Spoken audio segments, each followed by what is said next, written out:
All right, so hi, my name is Nokukhanya Langa, and I'm a painter. And today we are at my show at Ballon Rouge Collective in Brussels. The types of paintings that are presented in this show are kind of play with the title, or kind of a play off of the title, Baby I'm Not Even Here, I'm a Hallucination, and playing with this idea or this concept of hallucination, playing with the idea of things that are real and imagined, and having a kind of playfulness to the work and their palette, the color palette and their presentation, but also having this kind of underlying feeling of dysphoria happening at the same time. The way that I like to work is to have a kind of back and forth dialogue between the works that are in a space. So I never try to look at a painting as standing on its own. I kind of like for it to have a conversation with everything else that's in the space, or to create a context, or a kind of feeling between the works and not just like looking at the works individually.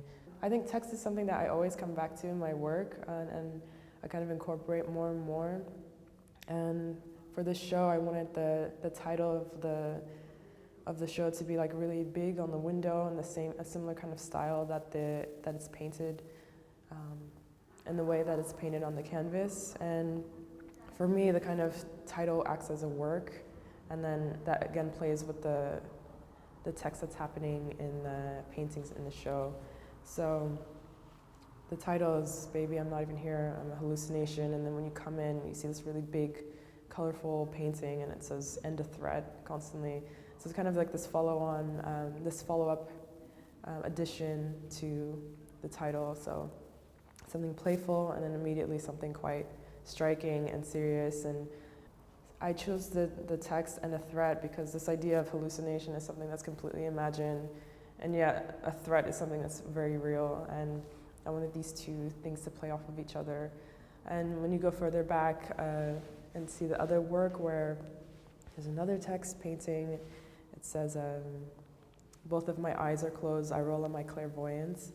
And it just relates back to the motifs that are the visual motifs happening in the show, kind of relating to seeing and something that's real and no longer imagined. But the idea of clairvoyance is also something that is also not real. It happens in another space, and it relies on this kind of mental or psychological space to imagine what will happen. The eyes that I use in my paintings are kind of a recurring motif, and I use them kind of sometimes as a monogram or kind of a repeating kind of image behind paintings, sometimes just on their own. And I like that they're really emotive and they have this kind of playful, cartoonish feeling, but at the same time they can tie into feelings of paranoia, fear, or surprise, or other emotions.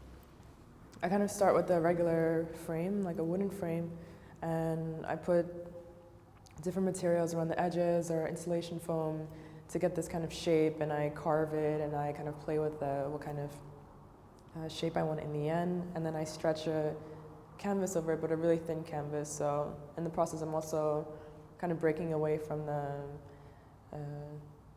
idea that you have to have like to work with linen or work with very specific materials if you're making a painting. A lot of times I just work with whatever I can find that's super thin, that's kind of can hug the edges and kind of go from there. Yeah.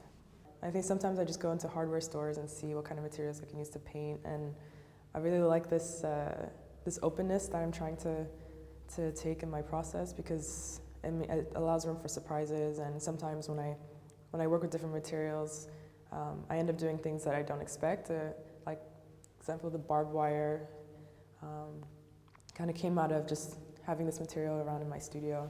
And the barbed wire specifically kind of was also to create something, this idea of violence. So you have this kind of connection that barbed wire has to something that's kind of violent or prohibitive.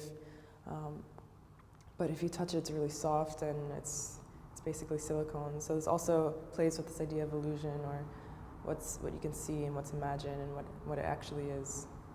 Yeah. I like to source images from different places, and I think the way I think about it is just like you know, when you open up the internet and you have a bunch of different tabs open and there's like all different kinds of pages and information there, that's kind of how I like to source my imagery. So, and I think it's really just a sign of the times that we're kind of inundated with so many different imagery and different information. And that's something that I like to keep in the work, that, you know, some things are sourced from music videos, some things are sourced from like really old logos, some things are sourced from memes, some things are sourced from personal images. And for me, it kind of works like a playlist in a way. So, I mean, on one song you have ABBA, and then the next song you have like System of a Down, and then you have all these different kind of genres and things that are next to each other, but still are kind of function together as a whole. So the painting with the three boys is, the actual image was from a meme. What I particularly liked about this one was just the setup of these kind of three children fighting, and two children fighting and this other child kind of cheering on.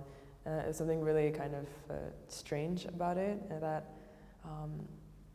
I wanted to kind of appear playful and yet have this really violent act happening at the same time. And as well with this kind of motif of a spiral, so it kind of creates this really straightforward kind of narrative of something that's spiraling in on itself, or something that's maybe more of like happening internally, kind of an illustration of that in a way. So, yeah.